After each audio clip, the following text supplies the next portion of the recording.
మొత్తానికి రాజ్ తరుణ్ అండ్ లావణ్య కేసులో రాజ్ తరుణ్కి అయితే బెయిల్ రావడం జరిగిపోయింది. ఇక్కడ విషయం ఏంటంటే యాక్చువల్‌గా ఆహ్, రా రాజ్ తరుణ్‌కి ఎందుకు బెయిల్ వచ్చింది?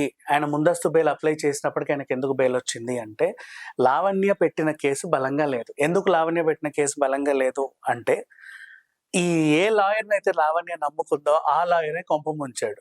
బేసికల్లీ ఏం జరిగింది? రీసెంట్‌లీ చట్టం కొన్ని సవరణలు చేసింది. ఏమనంటే ఈ మధ్య కాలంలో చాలా మంది ఆహ్, పెళ్లి అంటే అమ్మాయిని అనుభవించడం కోసమే పెళ్లిళ్లు చేసుకొని మోజుదేరిన తర్వాత విడాకులు ఇచ్చేస్తున్నారు చట్ట ప్రకారంగా. ఇంకా చెప్పాలంటే లీగలైజ్డ్ వ్యభిచారం ఇది. హ్యాపీగా పెళ్లిళ్లు చేసేసుకోవడం, నమ్మించి నాకు నువ్వు నచ్చావు అని చెప్పి ముందుకెళ్ళడం. తర్వాత వి ఏదో చిన్న గొడవ వల్ల విడాకులు అయిపోయిన తర్వాత మళ్ళీ ఇంకో పెళ్లి చేసుకోవడం.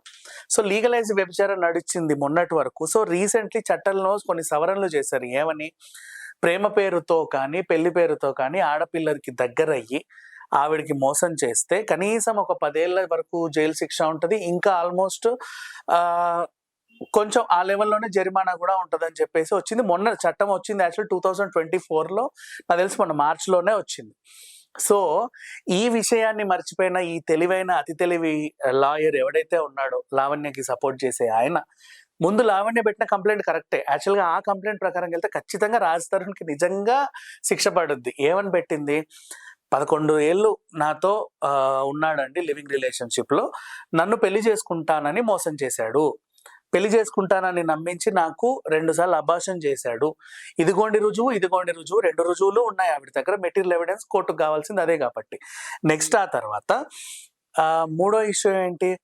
ఈ వాయిస్ వినండి, ఈ ఫోన్ కాల్‌లో చూడండి ఎన్ని బూతులు తిడుతున్నాడో. అలాగే నన్ను రోజు రాచి రంపాన పెట్టేవాడు అని కూడా అటాచ్ చేస్తే, ఖచ్చితంగా గృహహింస కేసు కింద, ఇట్లా నమ్మించి మోసం చేసిన కేసు కింద, అత్యాచారం కేసు కింద రాజ్ తరుణ్‌కి రకరకాల సెక్షన్‌ల కింద అండ్ ఈవెన్ నా డబ్బులు కూడా వాడుకున్నాడు అంటే మళ్ళీ 420 కేసు కింద, 508 కేసు కింద ఇన్ని సెక్షన్‌లు పెట్టొచ్చు రాజ్ తరుణ్ పైన. కానీ ఈ అడ్వకేట్ అతి తెలివి వల్ల ఏం జరిగిందంటే, లావణ్య పెళ్లయిందని చెప్పు. పెళ్లయిందని చెబితే, నిన్ను పెళ్లి పేరుతో ఇలా మోసం చేసినందుకు రీసెంట్‌లో ఒక చట్టం వచ్చింది. ఈ చట్టం ప్రకారం ఈయనకు బాగా శిక్ష పడుద్ది అన్నాడు. కానీ ఈ వెధవకి తెలీదు. ఈ చట్టం ఇప్పుడొచ్చింది. ఇక నుంచి ఈ రోజు నుంచి అంటే ఆ చట్టం ఎప్పుడైతే వచ్చిందో, ఆ తర్వాత నుంచి జరిగే కేసులకు అది వర్తిస్తది. ఆల్రెడీ జరిగిపోయిన కేసులకి ఈ చట్టం వర్తించదు. పాత చట్టాలే కంటిన్యూ అవుతాయి. కానీ వీడికి ఆ విషయం తెలియక లావణ్య చేత అలా చెప్పించినందుకు ఇప్పుడు రాజ్ తరుణ్‌కి బెయిల్ ఎలా వచ్చింది? పెళ్లి చేసుకొని నన్ను మోసం చేశాడండి అని చెప్పింది. వీళ్ళకి పెళ్ళైనట్లుగా ఎక్కడ ఆధారాలు లేవండి.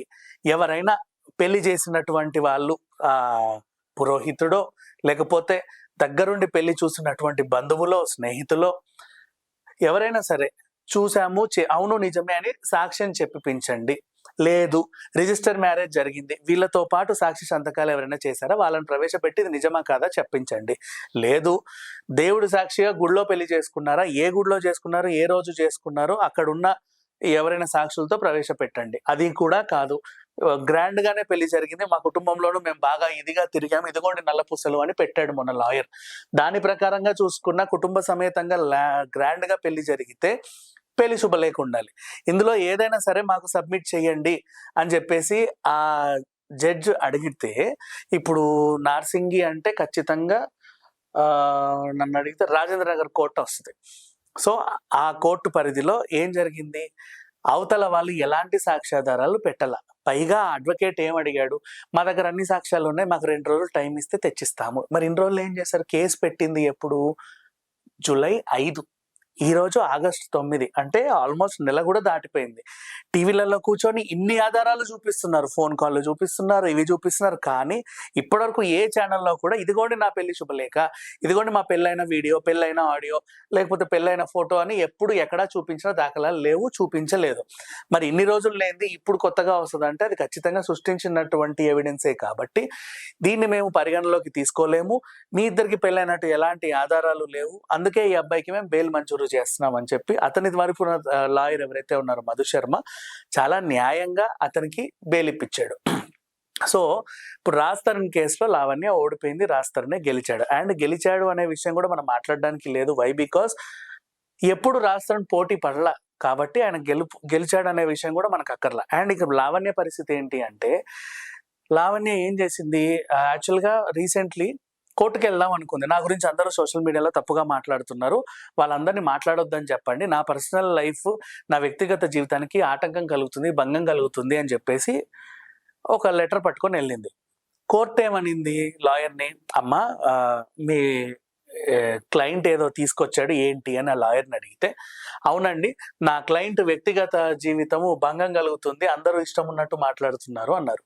"ఎవరు మాట్లాడారు" అని అడిగితే, వాళ్ళు వీళ్ళు అన్నారు. వాళ్ళెందుకు మాట్లాడారు అని అడిగితే, ఫస్ట్ లావణ్యే వచ్చి బయటేసుకుందండి. అంటే నీ అంతట నువ్వే నీ వ్యక్తిగత జీవితాన్ని బయటేసుకొని, మిగతా వాళ్ళందరిని మాట్లాడుకోవద్దంటే ఎలా అని కోర్ట్ ప్రశ్నిస్తే, లావణ్య ఏం సమాధానం చెప్పుద్ది? సో, ఈ ప్రకారంగా వెళ్ళిన లావణ్యకి న్యాయం జరిగే అవకాశం 100% లేదు. అండ్ నెక్స్ట్, నిన్న రీసెంట్‌లీ ఆ అడ్వకేట్ ఏమన్నాడు అంటే, ఆవిడ తరఫున ఒక రాజ్ తరుణ్ వాళ్ళ అత్తగారు ఎవరో మాట్లాడారండి. చాలా నీచంగా మాట్లాడింది. కుక్కలు కుక్కలతోనే సంసారం చేస్తాయి అనే పదం వాడింది. ఇది చాలా తప్పు. నేను దీన్ని ఖండిస్తున్నా. అయినా నా క్లయింట్‌ని తిట్టే అధికారం ఆవిడకి ఎవరిచ్చారు అని ఆయన మాట్లాడుతున్నాడు.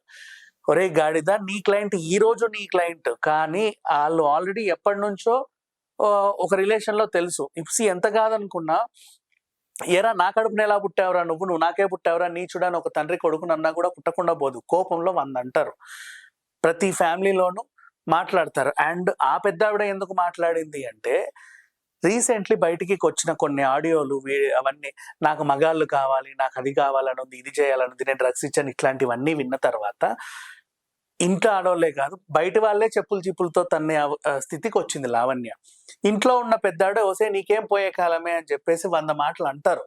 ఖచ్చితంగా అంటారు. వాళ్ళకి ఆ హక్కు కూడా ఉంటది. వాళ్ళే కాదు, ఒక ఊర్లో కూడా మనం తిరిగితే పక్కింటోళ్ళు కూడా వచ్చి, "ఏమయ్యా బుద్ధి లేదా? మీ డ్యాడీ చెప్పినట్టు వినట్లేదేందని" కూడా అంటారు. నువ్వెవడురా నన్ననడానికని అనలేము. పెద్దవాళ్ళు ఖచ్చితంగా చెప్తారు. అండ్ దానికి ఏ చట్టాలు అవసరంలా.